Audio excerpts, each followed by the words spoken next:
ఆకలితో ఉన్నవాడికి పట్టడన్నం పెడితే నాకు చెందుతుంది అని సాయి మనందరికీ సాయి సచ్చరిత్ర ద్వారా తెలియచెప్తాం అనేది జరిగింది. కాబట్టి పట్టడన్నం అనేది కాదు, కడుపు నిండా ఆకలితో ఉన్న వారికి భోజనం పెట్టే కార్యక్రమమే శ్రీ సాయి భోజన్. కాబట్టి మీరు కూడా ఈ అద్భుతమైన మహాయజ్ఞంలో పాలు పంచుకొని సాయి కృపకు పాత్రలు కావాల్సిందిగా కోరుతూ ఉన్నాను. వివరాలకు కింద కనిపిస్తున్న ఫోన్ నెంబర్స్ కి ఫోన్ చేయండి. చూస్తూనే ఉండండి శ్రీ సాయి సర్వస్వం యూట్యూబ్ ఛానల్. బాబా దీక్షితుని ముద్దుగా పిలిచేవాట. ఏమని? ఏడిరా నా కుంటి కాక అనేవాట. కుంటి కాక అని పిలిచేవాడు బాబా దీక్షితుని ముద్దుగా. బాబా కొంతమందికి నిక్ నేమ్స్ పెట్టాడండి. అంటే బాగా ఎవరైతే ప్రేమిస్తాడో అభిమానించాడో వాళ్ళందరికీ నిక్ నేమ్స్. నందురామ్ మార్వాడి ఇంటికి భిక్షాటనకి వెళ్ళేవాట బాబా. గడపలో నిలబడి, ఓ అమ్మా బాబాని వచ్చానమ్మా, భిక్ష తీసుకురా అనేవాడట. ఆమె కాస్త ఆలస్యం అయ్యేది.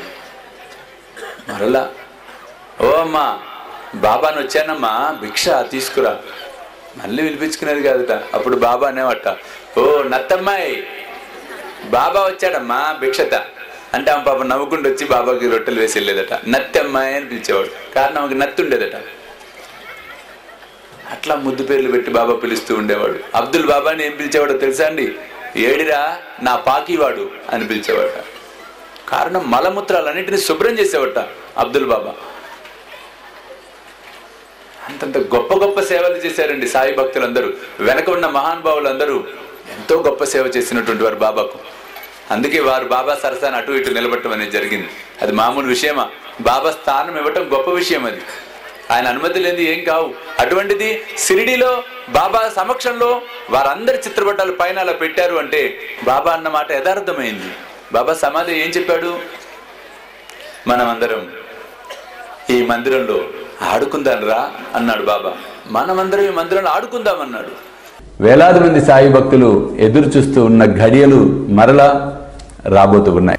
స్వామీజీతో షిరిడి యాత్ర సెప్టెంబర్ 5 గురువారం నాడు బయలుదేరతాం. సెప్టెంబర్ 6, 7, 8 షిరిడిలో వేలాది మంది సాయి భక్తులతో ఈసారి ప్రపంచవ్యాప్తంగా ఉన్న సాయి భక్తులందరినీ కూడా మేము ఇన్వైట్ చేస్తున్నాం ఈ గొప్ప కార్యక్రమానికి.